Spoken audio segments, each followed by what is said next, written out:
অনেক রকমের তো পকোড়া খেয়েছো, চলো আজ ধনেপাতার পকোড়া বানানো যাক। ধনেপাতা পকোড়া বানানোর জন্য দেখো আমি এখানে ধনেপাতা তুলতে এসেছি। এখান থেকে আমি কয়েকটা ধনেপাতা তুলে নিলাম। এবার এই ধনেপাতাগুলোকে ভালো করে ধুয়ে নিতে হবে। আমার ধনেপাতা ধোয়া কমপ্লিট। দেখো ধনেপাতার পকোড়া বানানোর জন্য আমি এখানে শুকনো লঙ্কা, গরম মশলা, ধনে আর জিরে নিয়ে নিয়েছি। এগুলো আমি একটু গ্যাসে গরম করে নিচ্ছি, তারপর এগুলো আমি গুঁড়ো করে নেব। এবার আমি একটা বাটিতে বেসন নিয়ে নেব। এবার দেব চালের গুঁড়ি, এবার দেব ময়দা, এবার এর মধ্যে ভেজে রাখা মশলাগুলো বেটে রেখেছিলাম সেটা দিয়ে দেব।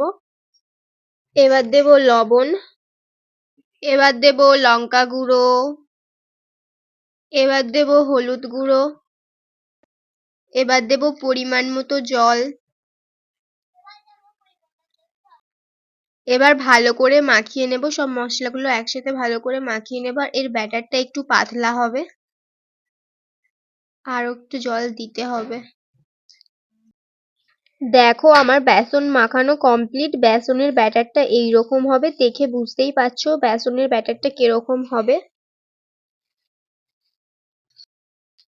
সবশেষে এর মধ্যে আমি অ্যাড করব কালো জিরে। এবার আবারও মাখিয়ে নেব।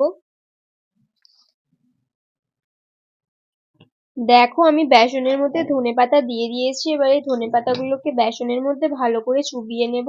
আর এবার আমি তেলের মধ্যে ছেড়ে দেব। এইরকম ভাবেই এক এক করে আমি সব ধনেপাতাগুলোকে বেসনে চুবিয়ে তেলে ছেড়ে দেব আর একটু লাল লাল করে ভেজে নেব। এই পিঠটা হয়ে গেছে, এবার আমি উল্টে দেব। উল্টে আর এই পিঠটাও আমি এরকম লাল লাল করে একটু ভেজে নেব।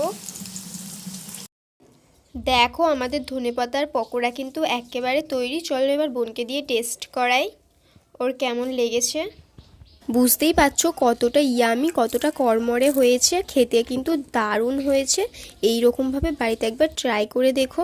আর হ্যাঁ, তোমাদের যদি ভিডিওটা ভালো লাগে তাহলে ভিডিওতে একটা লাইক করে চ্যানেলটা সাবস্ক্রাইব করে দিয়ে যেও। বাই, দেখা হচ্ছে নেক্সট ভিডিওতে।